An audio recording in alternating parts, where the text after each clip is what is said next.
Olá, meus amigos. Só para você que me acompanha, para eu poder te atualizar com relação ao dilema, né, do meu marido e o dízimo e frequência ao templo.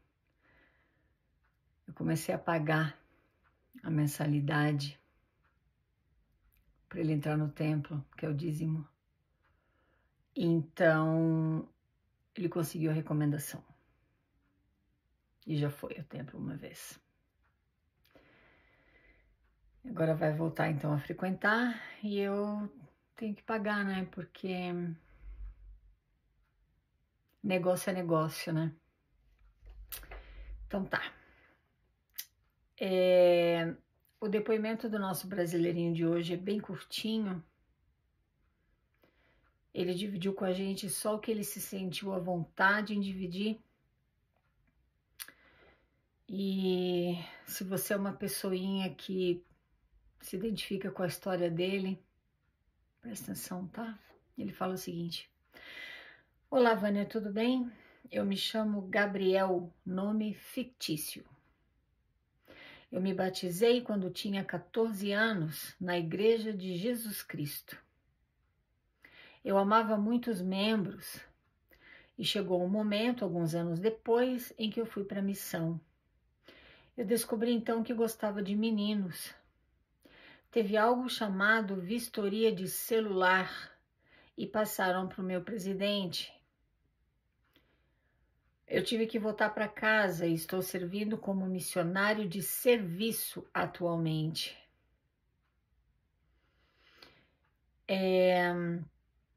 Fui mandado para casa por ter visto vídeos e fotos.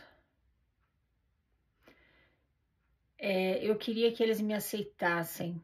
Eu sou um membro ativo, fiel e tudo.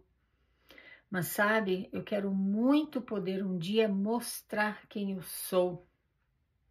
Mas tenho medo de como os membros vão reagir. Mesmo com tudo isso, eu vou ainda conhecer pessoas e até estou conhecendo alguém que vai me fazer feliz. Eu não queria ser passado da igreja, mas se for pela minha felicidade, eu irei fazer. Hoje eu sei que os membros não são as melhores pessoas do mundo. Eu passei por muitas coisas por membros na missão. Eu amo a igreja, mas os membros não são perfeitos. Sabe, eu queria muito ter o apoio deles. Tenho muito medo deles descobrirem e me rejeitarem. É isso. Ele mandou aqui pra gente 15 linhas. E ele abriu uma fresta, uma brechinha pra gente ver o que está se passando na mente e no coração dele. Isso aqui me partiu o coração. Obrigada, viu? Gabriel, nome fictício, tá?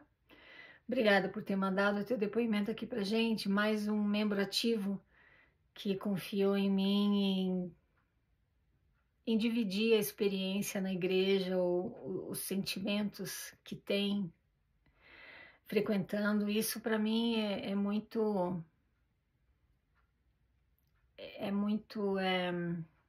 especial, viu? Bom, ele foi para a igreja, ele, né, gostava, se sentia bem quando se batizou aos 14 anos de idade, foi para a missão,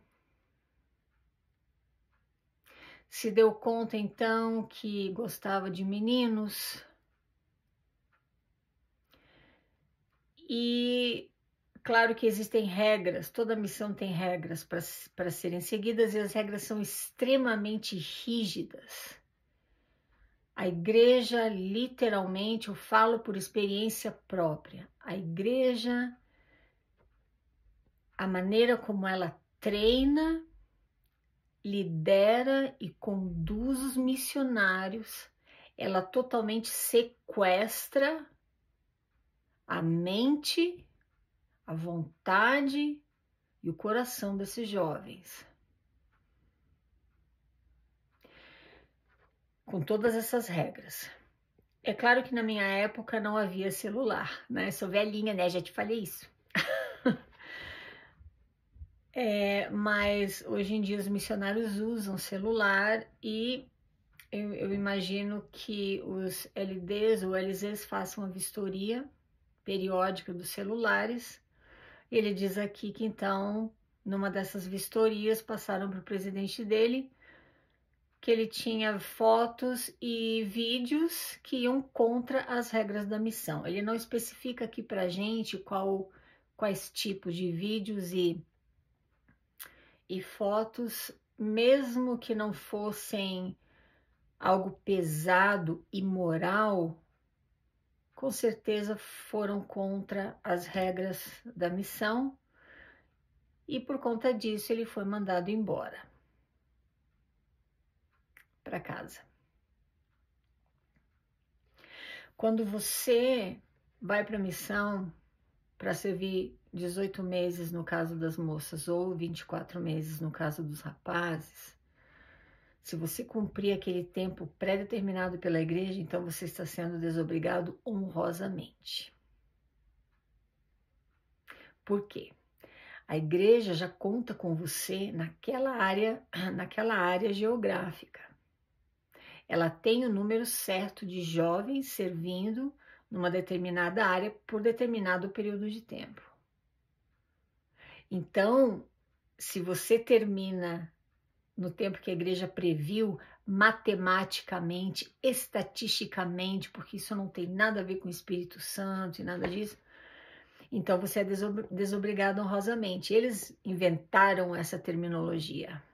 Agora, se por quaisquer motivos você for mandado embora antes, a igreja tem que manchar a tua reputação para poder servir de exemplo para os outros. Olha, quando for para a missão, fica o tempo que é pré-determinado, porque senão, se você vier antes, você falhou, o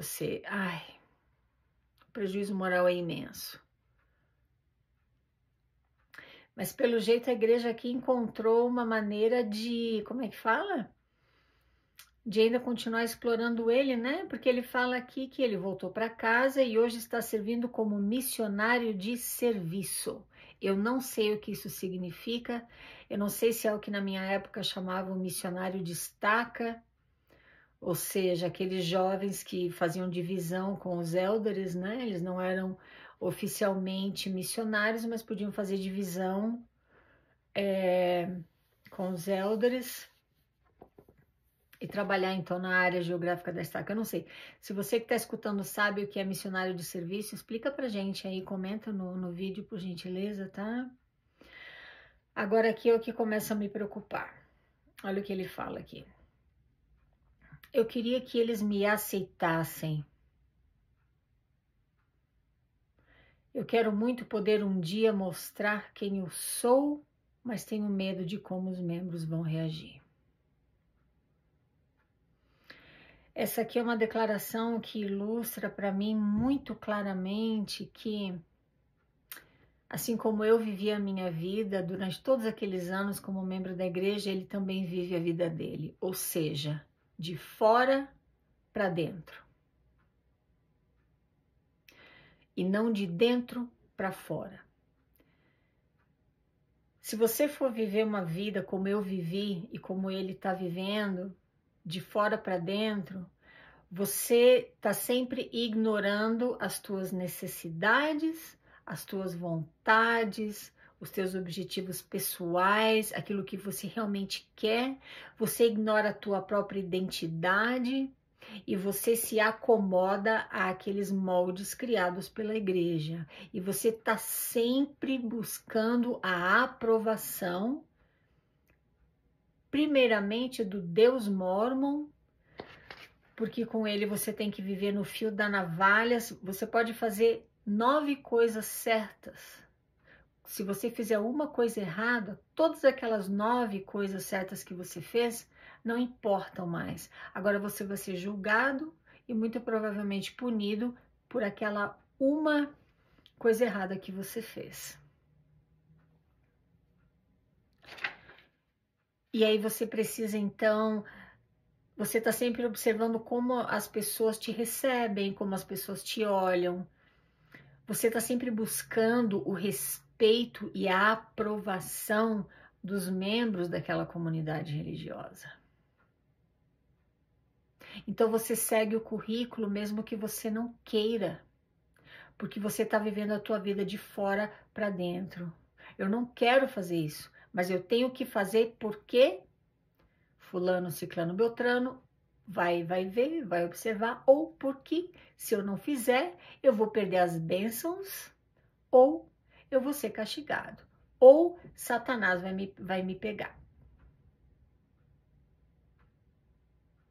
Então você se desconecta de você mesmo.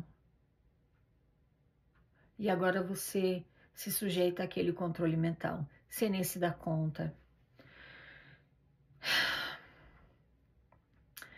Olha só isso aqui. Eu amo a igreja, mas os membros não são perfeitos.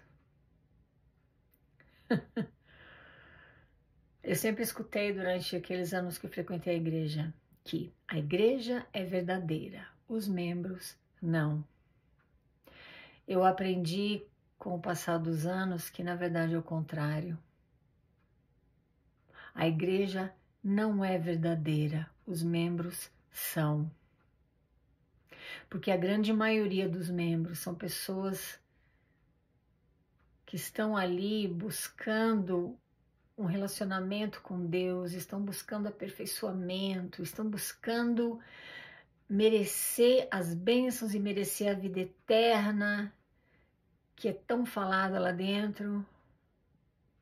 Agora a igreja não é verdadeira, sabe por que ela não é? Porque para começar ela esconde de você como membro a verdadeira história dela. Ela mente para você sobre a veracidade de um livro que cientificamente é comprovado que não tem embasamento histórico nenhum. Claro que estamos falando do livro de Mórmon. Ela criou um perfil de Joseph, de Brigham Young e de outros como sendo homens santos.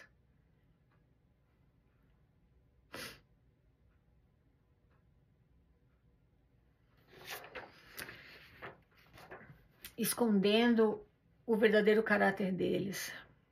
É uma igreja que cria em você a seguinte mentalidade: quem não está conosco está contra nós.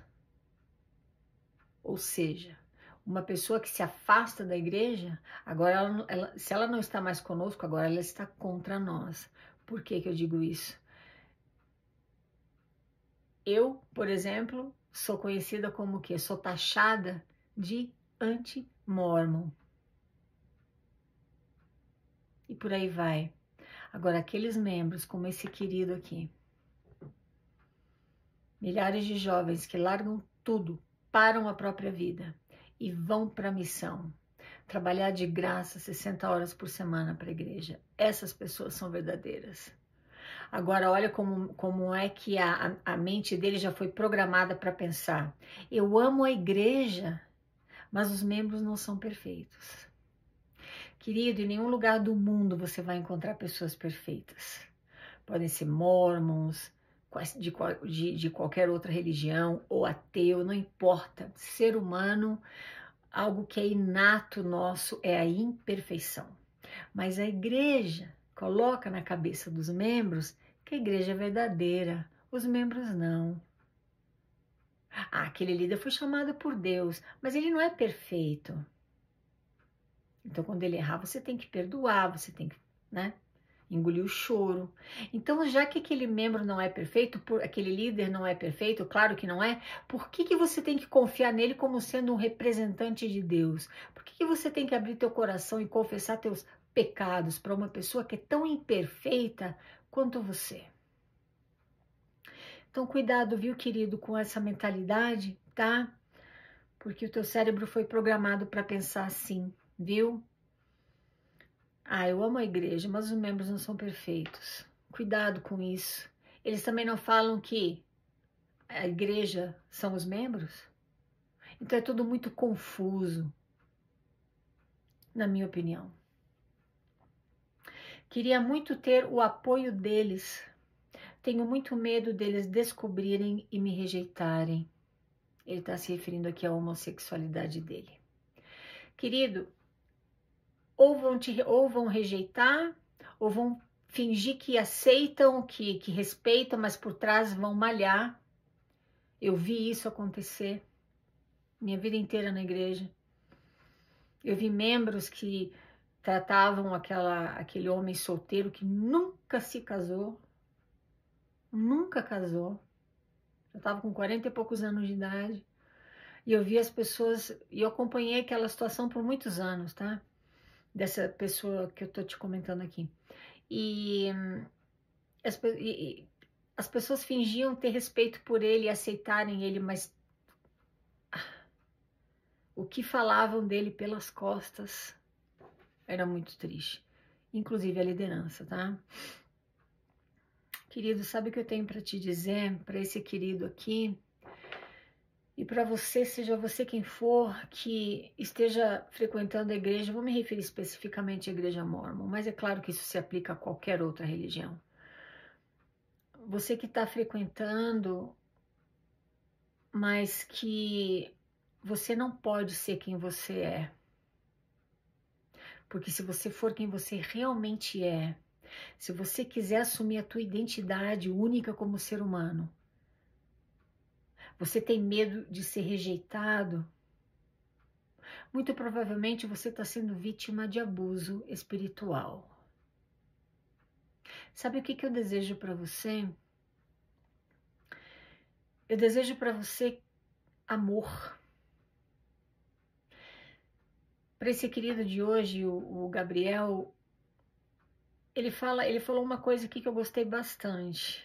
Eu não queria ser passado da igreja, ou seja, se afastar, né? Mas se for pela minha felicidade, eu irei fazer. Querido, seja lá onde for que estiver a tua felicidade, dentro ou fora da igreja, eu espero que você tenha a força para buscar essa felicidade. A gente vive num mundo hoje em dia em que o amor tá sendo cada vez mais escasso, tá havendo cada vez mais julgamento, rejeição. Isso é muito triste. Todo ser humano, todos nós, cada um de nós, precisa de amor. Pode ser romântico, ou pode ser de uma irmandade, ou pode ser amor de amigo, seja lá o que for, o amor da família. Eu acho que a gente precisa colocar esse amor acima de quaisquer outras questões religiosas.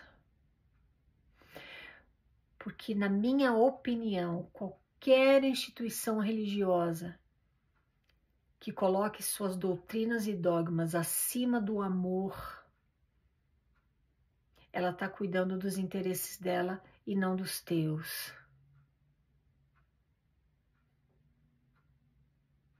Tá? Essa é a minha opinião. Eu ia falar uma outra coisa e me esqueci. Tô cansada. Trabalhei muito hoje. Ai, esqueci o que eu ia falar. Ai, que pena. Bom, paciência, né? Esqueci. Então é isso. Busca o amor, busca a felicidade, viu? Cuidado com os charlatões da fé. Eles vão sempre colocar os interesses dele acima da tua felicidade, acima dos teus desejos, necessidades, objetivos. Não se deixa ser um fantoche na mão deles, viu? Se você frequenta uma igreja, seja ela qual for, tenha certeza de se sentir amado por quem você é. E começa a viver a tua vida de dentro para fora. Faz o que você realmente quer fazer, que vem aqui do teu coração. Ah, lembrei que eu ia falar. Pum, lembrei. Eu não sei por que o ser humano tem essa mania feia, principalmente dentro de comunidades religiosas, de querer julgar as pessoas e falar para elas o que fazerem ou não fazerem. Não, mas tá aqui, homossexualidade é pecado, Tudo bem. Mas eles justificam a poligamia de Joseph. Ah, mas também está na Bíblia. Peraí, mas fala para não adulterar. Ai, que confusão. Eu espero que, se você é uma daquelas pessoas que precisa de uma religião, eu espero que você chegue a um ponto em que você compreenda que você tem um cérebro pensante por alguma razão. Que você tem todo o direito de abrir a Bíblia ou qualquer outro livro sagrado, interpretar do teu jeito e viver um relacionamento com aquele Deus do teu jeito, e não do jeito imposto e não do jeito imposto, desculpa, imposto ou interpretar interpretado. Ai, meu cérebro já tá dando tilt aqui. Desculpa, né? Interpretado por líderes religiosos, viu? Tá? Presta atenção, viu? Você tem toda a capacidade, toda a inteligência de ler a Bíblia e interpretar do teu jeito, de ter um relacionamento com Deus sem um monte como é que fala? De intermediários, fazer isso, fazer aquilo, mas o celular, viu o vídeo, tem foto, bum, vai para casa, não, agora não foi desobrigado honrosamente, e agora será que vão me aceitar como eu sou? Ai, que confusão, para tudo. E começa a viver daqui de dentro para fora, você vai sentir uma grande diferença. Isso também eu te falo por experiência própria, viu? É isso aí. Ai, desculpe, né, as falhas técnicas hoje. Técnicas daqui do meu cérebro, porque, ai, tô cansada. Mas é isso aí. Muito obrigada por me escutar, meus queridos. Falamos na próxima. Tchau, tchau.